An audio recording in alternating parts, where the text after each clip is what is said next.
It's very merry. Hope people don't think it's my name. Yes.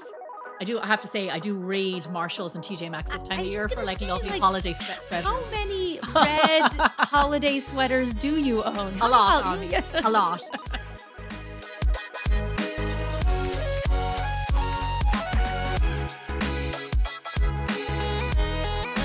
Hi everyone, welcome back to another episode of Need to Know. I'm your host, Gemma Stafford, professional chef, cookbook author, and the creator of Bigger Bolder Baking. And I'm joined as always by the lovely Ami Shukla, Hello. who is the head of culinary here at Bigger Bolder Baking. How you doing? I'm good, thank you. How are you? I'm good.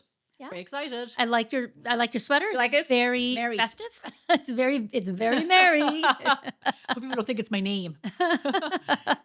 Yes.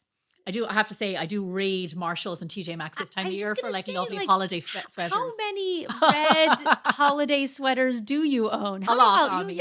A lot. Do you know what the stupid thing is? I buy wool. Yeah. That like has to be like carefully washed and stuff and like Oh. lay down flat, and it's a whole thing. And I every year I fall for it again and again. Right, but they're so warm and cozy. They are. I love them. Yeah. So we're going to get straight into hot from the oven because we're going to talk about my favorite topic, holiday movies. Oh yeah.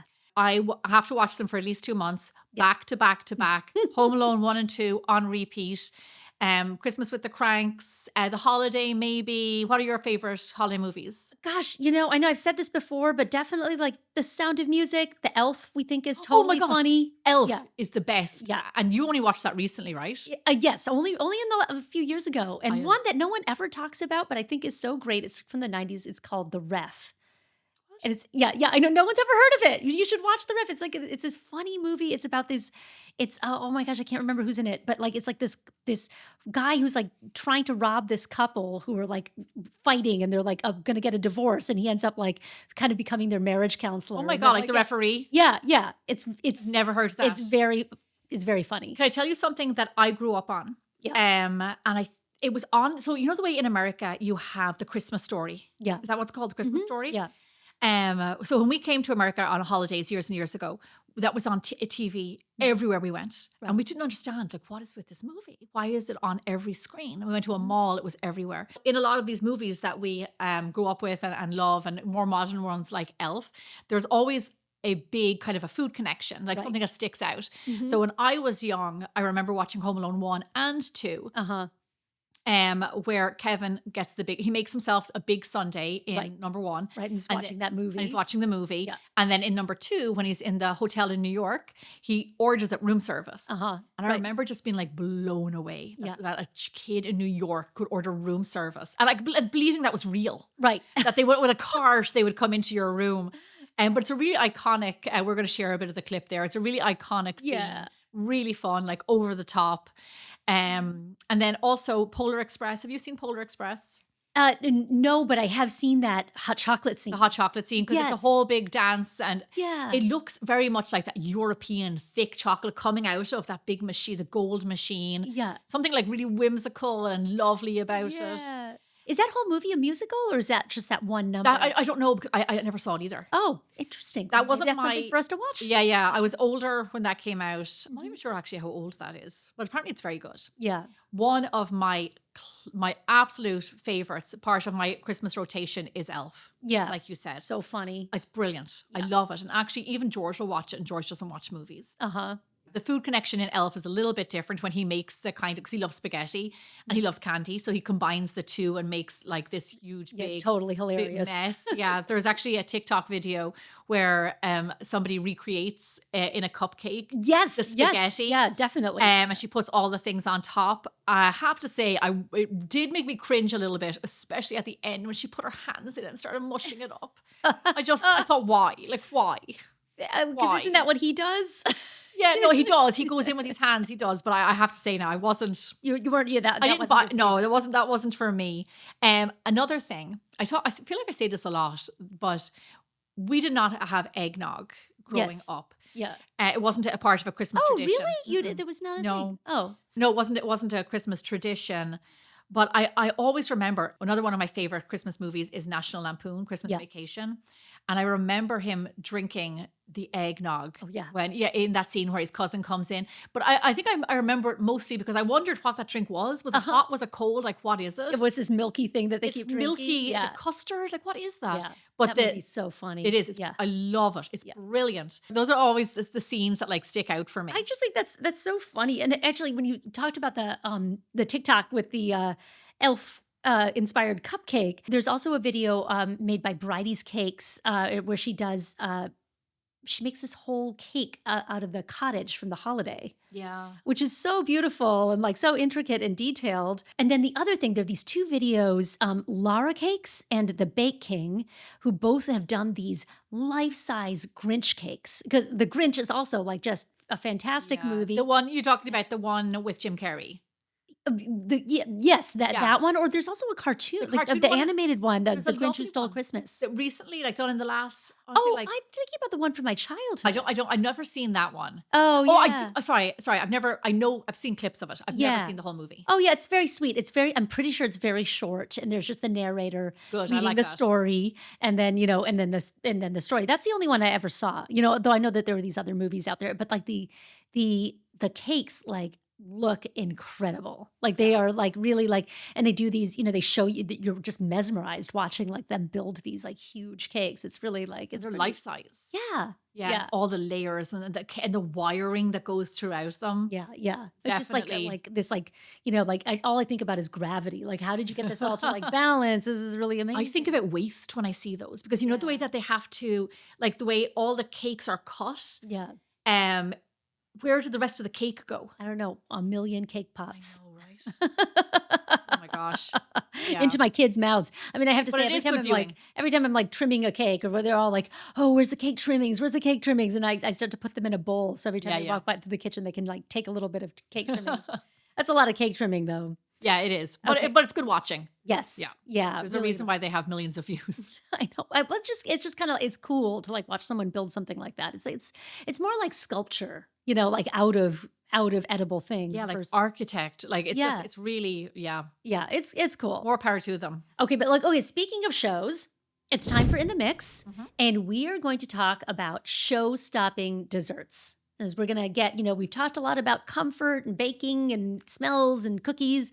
And, but we're also, sometimes you want to have a really big, spectacular presentation. You want to have a fancy Christmas dinner, or you're, going into the new year and you want to do something exciting for New Year's Eve. So I thought it would be kind of fun to like kind of really define what is a showstopper, like something that literally stops you in your tracks. Gets you out of your head, makes you pay attention to what you're eating, what you're looking at. There's this moment, I don't know if you love this as much as I do, but like when you bring out something or serve something that's so delicious that all conversation stops and people are just eating and experiencing. Like that silence to me is like golden. That is just that, like, people are so in the moment of this experience. So I was just thinking about like, what are the elements, and I think it can go a lot of different ways. I mean, it can be really fancy, but it can also be, I think at the very heart of it, it can be something that is simple or classic, but deeply emotional, like tied to the holiday, like a flavor. We talked in last week about like, what smells and tastes bring you back to the holidays, but it could be something like warm gingerbread or, something, flavors, peppermint, cranberry, orange, just flavors, spices that just make you think of the holidays so that when you bite into it, you're just immediately there. But if you want to get visual about it, you can really think about, something that's bigger than the norm, right? Like how high can you go? How wide can you go? So you've got like croquembouche or a multi-tiered cake or something that like feels like, you have people sitting around a dinner table and you bring out something that has things sticking out of it, like that can be really exciting. Or you're throwing a big party and you have a whole, we did a few years ago, we did a dessert charcuterie board. And this had like 10 or 12 different elements to it, different kinds of cookies, shortbreads, chocolate covered almonds. We had a white chocolate ganache dip and a dark chocolate ganache dip. Yeah.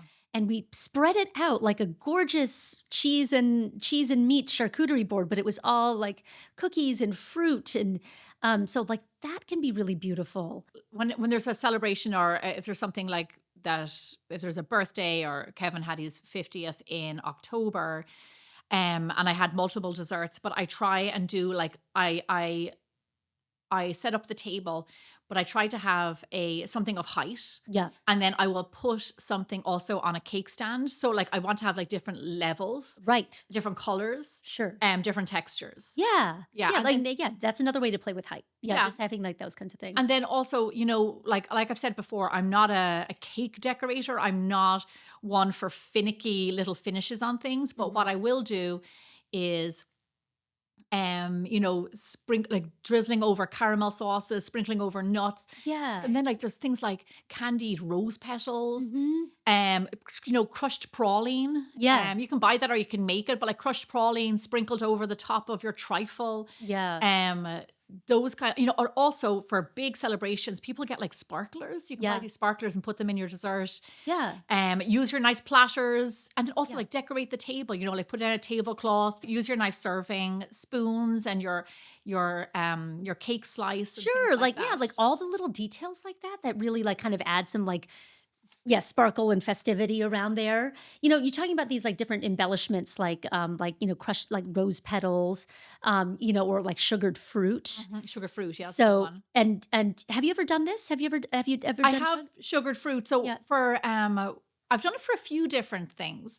We have so talking about show-stopping desserts, like a bouche de Noël is or a Yule log, what they call it. Oh a yeah, Yule log. classic. Yeah, that is a classic, is a holiday classic. We have a recipe on the website, and even though they look kind of complicated, like how do you make a shape out of a cake? As far as difficulty goes, it's actually pretty easy because you're making one Swiss roll, Mhm. and then all you're doing, as you can see on the website, is cutting it to Right. make it look like your log, and then you're decorating it. Yeah. You can do so many things, depending on like your family and friends and what you like. You can do vanilla buttercream in the middle, and then chocolate frosting on the outside. You can also do different flavors of buttercream. You can do a stabilized whipped cream. I wouldn't just do regular whipped cream, but I would do a stabilized whipped cream because the cake is rolled and there'll be a lot of kind of pressure on it. You can do Biscoff buttercream on the outside. We have a lovely mascarpone cream you could put in the middle. And then talking about embellishments, I did little meringue mushrooms Right. around. I put some meringue embellishments, and then you can add the candied cranberries. Some people do them differently. Recently, I saw somebody make a sugar syrup and then dip that in sugar, granulated sugar. Yeah. What we did growing up, and I learned this at Ballymaloe, is egg white. Yes, you paint egg white. Egg white, and then you dip it in sugar Right. and let them dry. But I know some people might, especially if you're whatever, some people that's not their vibe. If that's not your vibe, you can do the sugar syrup, but Yeah. definitely the egg white creates this like hard It does. coating. It's a little bit. I think Yeah. it's more stable. I guess Yeah. is the right word. It's harder. It's a Yeah, bit it of a does. harder It coating. sets hard. Then you can have holly. And, you'd be surprised, like, where we're going to get holly. Like, I remember in Santa Monica, every Christmas time, I would go down to a neighbor's house and trim some holly. So, like, look around and see actually who does have holly, because it's quite Yeah. a common plant. And then you have, I want to say conifer trees. Like the evergreen evergreens. trees. Yeah. Yeah. Oh, you could even and use you could- rosemary, I guess. But maybe You it'd could be use too- rosemary. would- No, you're would it be dead too right. Would it be too scented? No, I know. yeah. I think rosemary is a great option. And actually, because the evergreen will be sticky. Yeah. So probably actually rosemary is a very good option. And scatter those around. Yeah. Make it a little display. Yeah. Oh, it's so sweet. I mean, I feel like you walk by something like that and you're just like, oh, it's so classic. What are some other classic desserts that would be like show-stopping? Can I tell you something that's really funny that almost every holiday season, and it happened again this year. And when it happened this year, I thought to myself, every year somebody reaches out about this, we have a pavlova wreath. I'm a big fan of pavlova. Yeah. Kevin says to me, stop making pavlovas for the website because nobody wants them. But as an Irish person, it's the height of sophistication to have a pavlova at any gathering. But it's wreath shape, so there's a hole in the middle and it goes around. And then we decorate it with berries, red berries and red fruit. So not totally seasonal on the berry side, but it did look really good. Yeah. And then we put some leaves and we scattered it around, and we'll show a photo of that. But every year, a magazine or a paper or some sort of publisher reaches out to us about featuring that dessert. Oh, that's so funny. Isn't that funny? Yeah. Because, you think, because when it comes to, we know about the cookies, we're done, we all know everything we need to know about cookies. What's the dessert? Yeah. Right. And during this time of year, we see that spike on the website and on Facebook. Cheesecakes. Oh, yeah. Cheesecakes White are chocolate always, or white chocolate truffle cheesecake. Yeah. Decorated cakes, because people want desserts now to feed a crowd. Yeah, and also like a cheesecake again, I think a nice example of something that's like so simple but so indulgent and so good, and like so like you see a big cheesecake and everybody wants that. You know, like and they're easy. You make them the day before. Right. You know what else is a fantastic one that people that kind of really shine from all the way through December, especially for New Year's, are trifles. And we made a trifle, I want to say 2 years ago now, the Clementine trifle. Do you remember that? Oh, yes. Yeah. Gorgeous. It was so pretty. And I remember we staged it and there was little twinkly lights and everything. Yeah, and like talk about showstopper. You had all these very definite layers, cream and then Clementine, and we had like cake in there. That was really fantastic. Trifles are really wonderful because they're really, there's a lot of elements, but they can be very simple to put together, especially if you make your cake in advance, or just honestly just go buy, buy angel food cake. Yeah, buy some cake and buy pound cake. There's no harm in that. And then you can, make the custards and and all the fruit. And they always look so beautiful. They look beautiful. Yeah. And also, can I say something? Don't ever assemble a trifle the same day you're going to eat it, because make it the day before, like the evening before, because what happens is that say if there's cake, the cake softens. If it's a cookie trifle, you can have cookies in them sometimes.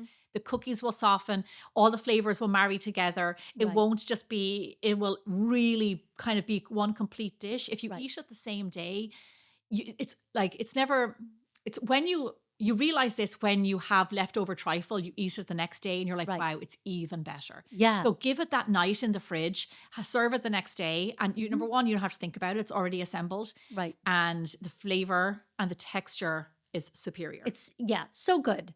Oh, and some of the other things I think about, like some of the stuff that we've made that's been, truly wonderful. I mentioned this earlier, but like croquembouche.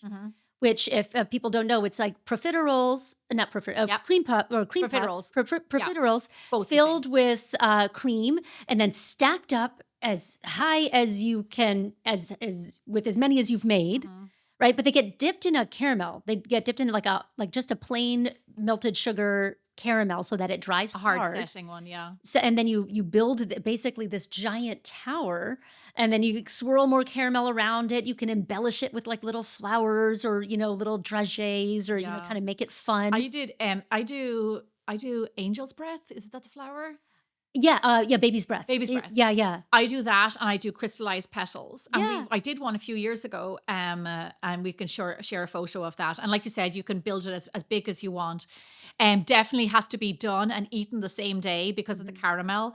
Right. It is a labor of love, but definitely the definition of a showstopper. Absolutely. And and there's something fun, your experience with it. This like sort of, it's a kind of an interactive dessert, and that everybody gets to reach in and grab one. It's different than being handed your little plate of something. So there's a real, I don't know, a very festive element to it. Yes. So when my mom would throw dinner parties when I was growing up, there was two things: pavlova and profiteroles. And the profiteroles would be would be stacked, like you're saying, and chocolate sauce poured over them. So if you're looking for something that's impressive, but you don't want to do the work of a croquembouche, profiteroles, whipped cream. Yeah.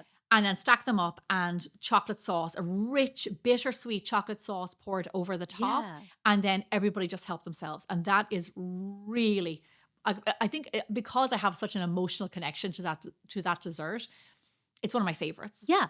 Yeah. Oh, and then I also want to talk a little bit about like multi-layered cakes. So we have a bunch of multi-layered cakes on the website. One that's particularly, I would say, is like just like wow, is our 24-layer cake. Mm.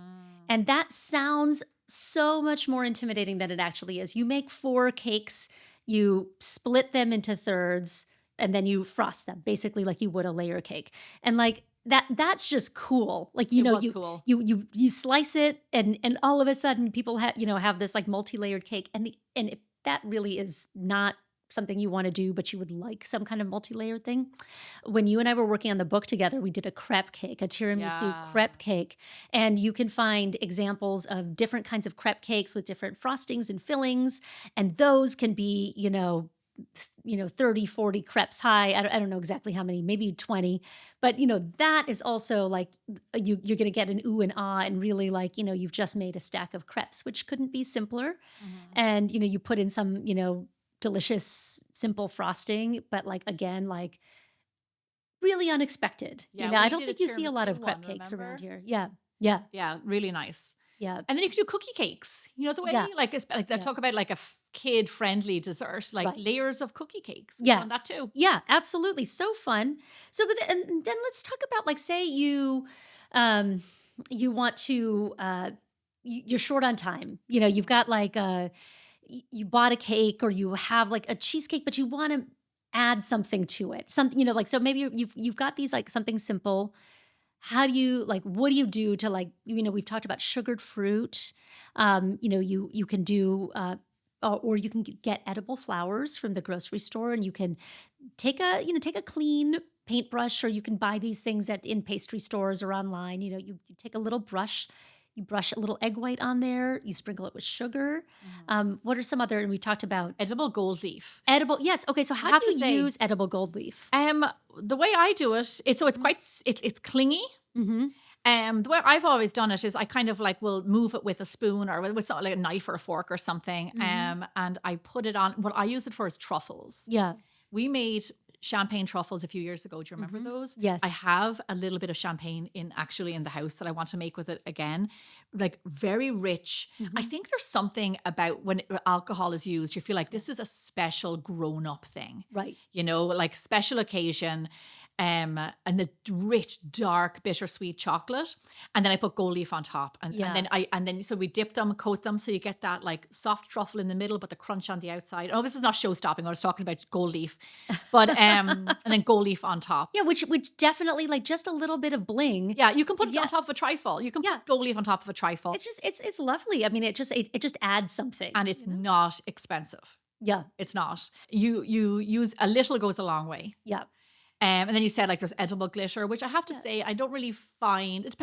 Make sure you use it on something where it really will shine because sometimes it doesn't really show through. Right. And then I said about sparklers. Mm-hmm. Can I tell you something that I use? I have sprinkles that are not for kids. Mm-hmm. That they are these rustic, maybe gold kind of like they look like little gold rocks. Yeah. I have a lot of them are actually gold. They're different shapes. I've got gold stars. Mm-hmm. Something that are a little bit more sophisticated. I actually use them on top of the 24 layer cake, the chocolate one, and I save them. They're reserved for special occasions. Yeah. I think I also actually put it on the Clementine trifle. Yes. Yeah. Because years ago, growing up in Ireland, so here's the thing on trifle, traditional British trifle and Irish trifle, they would put jimmies on top. Uh-huh. Or you know those gold balls that you get? They're dragé. Yeah, the dragées. Yeah. That you'd break a tooth on. Yeah, they're very hard. You'd put those on top. It was traditional to put those on top of a trifle. We would have them also on our Christmas cakes. Terrible things. Right. You can add some like classy sprinkles to the top of your trifle. Right. And I get them on Amazon. You use them so sparingly. Yeah. I think I literally Googled fancy sprinkles. And Right, that's what I right. got. Which is, I mean, sprinkles like will make, elevate just about anything. Yeah. And it gives a different texture. Yeah. And then I wanted to talk about a couple of other techniques that you can do that are quick and easy. One is candied citrus slices. So if you're making something citrus based, you want to have something really kind of fun, you can you slice up an orange, a lemon, and then you cook them in some simple syrup, like equal parts sugar and water. You make a simple syrup. You put your slices of citrus in there for about 20 minutes. They'll get a little translucent. Once they start to get tender and translucent, you transfer them onto a piece of parchment and just let them dry out. And these become these like glistening, you know, orange or yellow, beautiful, like sort of jewel toned. Yeah. You can put them on top of a cheesecake. You can put them on a custard. You give people individual like creme caramels, and you can put that on top. They're just beautiful. They look beautiful on chocolate. Yeah, they are lovely. And you know what else? When I see those, I often see cinnamon sticks. Mm-hmm. I see candied cranberries Mm-hmm. and a little bit of rosemary. Yeah. Yeah. All very much holiday vibes. Yeah. Really, really lovely. If you're looking to maybe start new traditions, stray away from the more traditional desserts that you see around the holidays. So according to a British poll, these are the latest flavors people visiting restaurants, bakeries, and specialty groceries are craving this holiday season. You ready for this? Mm-hmm. It's called, I don't know if this is the most appetizing, brown flavors. What's that? What do you think of when you think of, So I'll tell you. Yes, you're right. Toffee, coffee, maple, deep, dark, brown sugars and bitter, a little bit bitter. Uh-huh. Because brown sugar is a little bit bitter, right? Yeah. Coffee is bitter. And I have to say, I agree, because lots of those flavors I would have around the holidays. Yeah. So that makes sense to me. And then Italian flavors like panettone bread pudding, Yeah. which we have on the website. And I have to say is the most delicious bread pudding I've ever had. Yeah. So lovely. It's really good. Limoncello, a holiday. I wonder if they're talking about the drink or maybe limoncello in things. Yeah. If you're looking for a twist on maybe a traditional classic tiramisu, for the summer last year, we did a limoncello tiramisu. Remember that? Oh yeah, that was good. That was insane. Yeah. It had lemon curd in it, Mhm. limoncello, very delicious. Yeah. And then there's things like mince pies with caramel on top. I'm not sure of how I feel about that one. And then people are gravitating towards something that's a little bit more glitzy, sparklers, rainbow sugar dust. Uh-huh. You know, the sanding sugar, mirror glaze. We gotta tackle mirror glaze this year. No. Oh, Gemma, We're done. we're We're gonna tackle done, Ami. Yeah, no. No. I can't even speak to mirror glaze because I've never done it. You can spend your time doing that. Try mirror glazes. And then gold. Yeah. For fanciness. We talked about gold. And then red fruits like Yeah. cranberries and cherry. Don't forget about cherry. I know it's like fresh cherries aren't in season this Right. time of year, but we have dried cherries, Yeah. which are very delicious, beautiful, add a nice natural sweetness. Yeah. I love those. Oh yeah. And I then think that's a nice, Yeah, like an array of different, to kind of broaden your horizon of like, what will I go for this year? yeah. Yeah, and cherries, if you want to do a real like you can do like cherries jubilee out of frozen cherries and then like light it on fire and like there's nothing going to be more show stopping than, Lighting something on flames. fire. Yeah, that's true. We light our pudding. My mom lights the pudding on fire. I have yet to successfully do it. Yeah. To light my Christmas pudding on fire. My mom does it every year. I think think I'm not you using gotta- enough alcohol. Or no, it has to be hot. That's right. It has to be hot. We learned that, didn't yeah, we? yeah, yes, you're right. the wrong way. Yeah. That's all we'll say about that. Yes, that's true. So let's go into the bold baking hotline. Okay, so we have a question from Patterish. It was, I want to make a pavlova for Christmas in advance. Can I freeze it? No, you can't. It will absolutely dissolve. It will not take to freezing. I will tell you, I made meringues recently. They lasted not even 2 days. And there was no I'm in LA. It's not humid where I am. They didn't last 2 days. They dissolved on me. Oh. So I'll tell you something that I learned that was such a great tip from a mum at school. Don't make them too far in advance unless you're really going to dry out your pavlova and dry out your meringue, which is not pavlova very, very dried out is not a nice eating experience. It's not the way it's supposed to be. It's supposed to be marshmallow on the inside, crispy exterior. So don't make it too far in advance. If this happened to me and I learned it too late, one of the mums told me that she made meringues and they started to go soft and dissolve on her a few days later, like very shortly after. And she told me that she went online, she searched everywhere, and she said on Reddit, she found that people were saying, pop the pavlova back into that low oven like you baked it on, like you're talking 200 degrees Fahrenheit, 100 degrees Celsius, and dry them out again. and they'll be as interesting. good as new. The color won't change because you have that low temperature, Yeah. and it will crisp up again for you. Oh, that's an interesting Isn't tip. that good? Yeah. Yeah. So don't make it too far in advance. Do not freeze them. They don't take to freezing. Right. Okay. Well, good to know. If you want to do meringues and you want them to last longer, meringues take more to drying out completely than pavlova does. So do that with your meringue. Okay. Yeah. All And you're going to have a lot of egg whites because it's the holiday season. You're doing a lot of baking. Sure. And we end up with a whole lot of egg whites. Right. Which can be frozen, and Which can be frozen. And a little quick tip: if you are freezing egg whites for future use, weigh them out. You can freeze them in proportions, like 4 egg whites or 2 egg whites, and weigh them out and make that note. So that way you don't have to defrost a whole batch just to get a couple of egg whites. Really good point. Like if my pavlova is five whites, I baggy 5 whites. Yeah. That's a really good point. Don't do a huge, big deli container of them because you won't need them all. Right. Like we don't even need that much. Here's one for you, Ami. I want to make a tiered cake for Christmas, but I'm nervous about splitting the layers. Any tips? Ginny? Yeah. So I definitely have. First, you want to get low on your layers. So like you've got you want to split your cake. Usually you're splitting them just in half, and so I'll just go talk about that. Unless you're trying to make the 24 layer cake, but it's the same idea. If you've got a cake turner, which I'm assuming she doesn't, because I think you only really have a cake turner if you make a lot of cakes and then you're comfortable splitting layers. So what you want to do is you want to get low on the table so that you're almost at eye level with the cake. You want to really you don't want to be standing above the cake because you're not really going to see the level. Then you want to use a large, like a bread knife. It's nice when you want them to be serrated and long. So that you're mostly, and you kind of want to go gradually. You want a bread knife. Yeah. So I'll give you 2 techniques. One, you want to I usually just eyeball it. I go gradually and I do a small cut and I turn it, another small cut and I turn it. And I just kind of keep going very gradually so that you're not just cutting across the middle because you're going to end up with a very uneven layer. But if you make a very shallow cut all along the edge where you want your layer to be, and then you keep going around a little bit deeper, and you're pretty much going to get an even layer. That's most of the time the way I do it.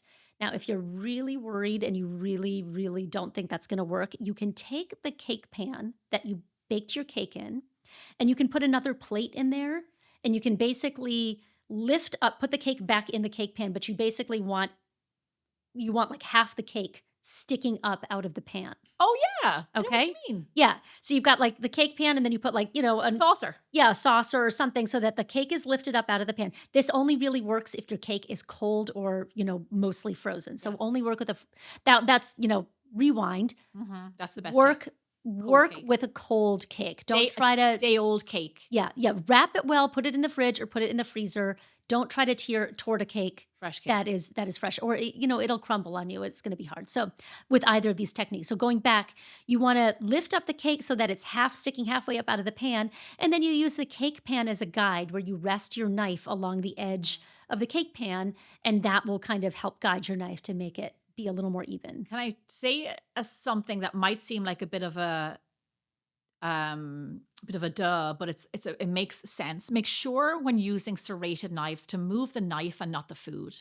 Some people move the food. Oh. And what you have to do is saw with the knife. It's serrated. It has those. Honestly, that's what happens. People, I hear about it. When you're cutting cinnamon rolls, do never cut cinnamon rolls with a chopping knife. Use a serrated knife. Go back and forth and back and forth.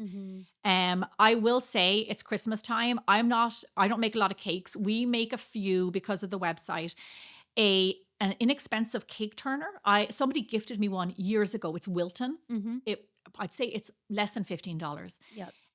It's plastic. It has been. Completely changed how I decorate cakes. It's so fantastic. If you have the space for it, I recommend getting one. You do not have to get an expensive one like the Ateco ones, the metal ones, which I also have and stopped. It just jammed on me and doesn't work.